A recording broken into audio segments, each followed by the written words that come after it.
Michelle van Trotsenburg, Business Unit Director at Y&R. Welcome to the Red Zone. Thank you very much. Thank you for having us. Now, Michelle, Y&R are focusing heavily at the moment on shopper marketing, and although it's still in its infancy in South Africa, why do you think globally it's one of the fastest growing mediums? Well, for me, shopper marketing has been around for decades. It's not a new discipline. People have been doing shopper marketing, which is basically looking at the shopper as opposed to just the consumer, taking that person into consideration at the end of the day. Shopper marketing for me is all about accompanying the shopper through the shopper journey, through the entire path to purchase. So not just focusing on the in-store environment, but focusing throughout the entire journey of the purchase process. And what has changed in today's retail environment that's made shopper marketing so much more powerful than it was before? Well, shoppers are changing, and so are the retailers, and brands need to start catching up, I believe. Shoppers are becoming a lot more informed. They've got more access to information than they've ever done before. There's been branded websites available, which is giving consumers a lot more information about brands, and retailers are also changing. So shopper marketing is very, very important, more now than ever before, because you've got to look at the retailer, the brand, as well as the shopper. You can't take them out of the mix. It's a win-win-win situation that we're looking for to achieve with shopper marketing. Retailers are also looking at more streamlined shopping experiences. They are also implementing, clean store policies where brands that have relied heavily in the past on a lot of communication and point of sale at the shelf are no longer going to be able to rely on that point. Becoming part of the shopping list and part of the brand repertoire that's going to be included needs to start before the shopper even reaches the store. How has the influx of the smartphone, online shopping and digital marketing influenced how a brand speaks to a consumer throughout the whole purchase journey? Smartphones are becoming a very, very interactive and important touch point more than ever before. I mean, globally, you see how retailers and even malls have started using smartphones as loyalty programs, as GPS systems where a shopper walks into the store, they get a little SMS saying, "Welcome, Michelle, you've arrived, and these are the 5 things that you normally purchase." You walk through the corridors, and all of a sudden you get another SMS on your phone, and then you can go onto a QR code, and you can actually have an augmented reality experience. So it's all about improving the shopping experience while you're in the in-store environment, and also within the mall environments. I feel South Africa is way behind in terms of actually utilising the smartphone more effectively as part of a tool that's already in the shopper's hand as she's shopping. You think when you're walking down the aisles with your trolley or your basket, you've got your cell phone in your hand.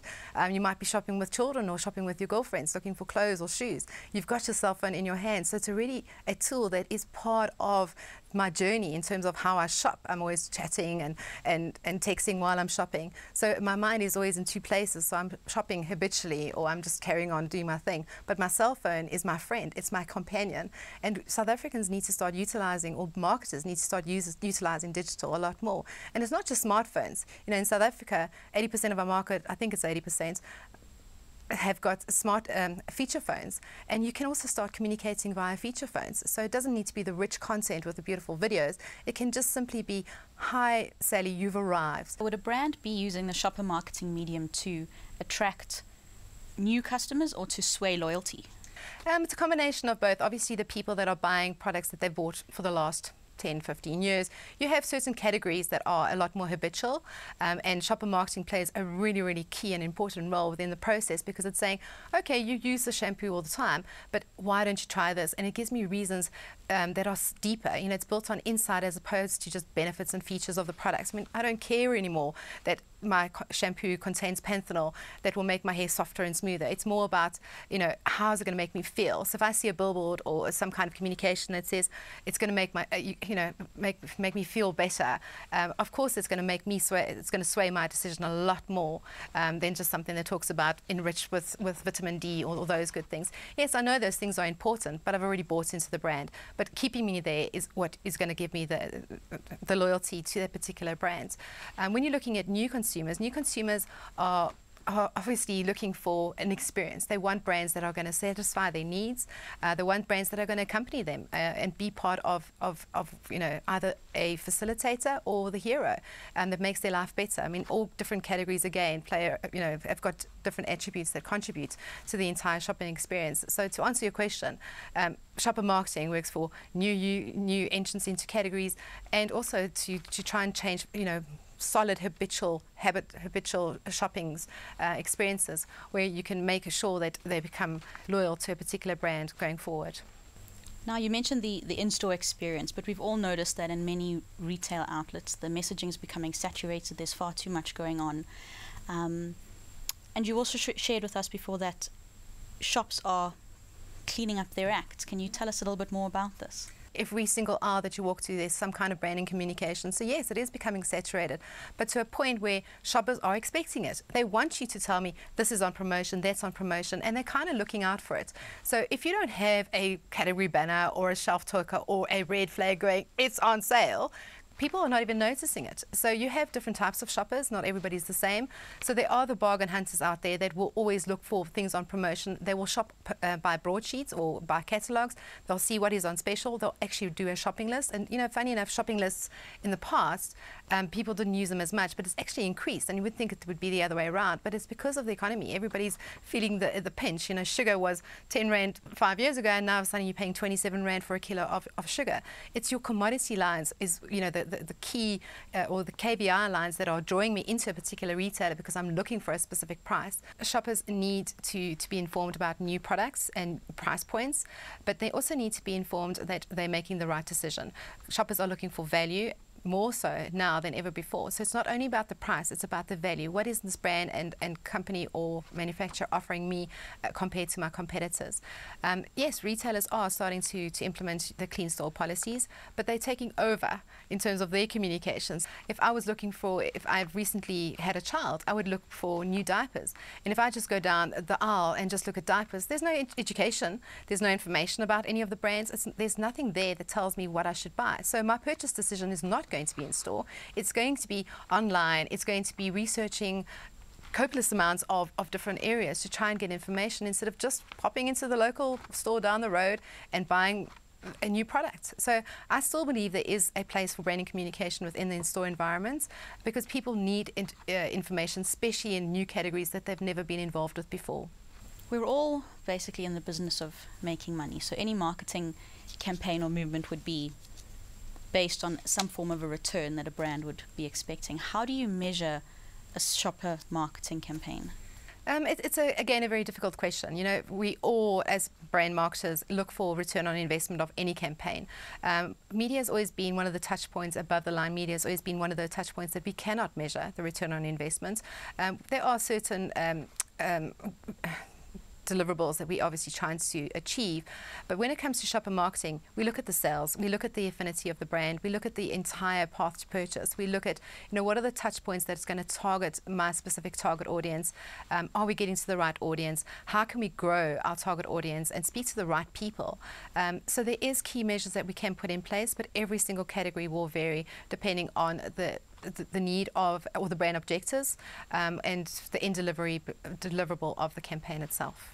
Now, do you think a brand going into shopper marketing or going towards a shopper marketing medium would need to look at avoiding things like the discounting trap?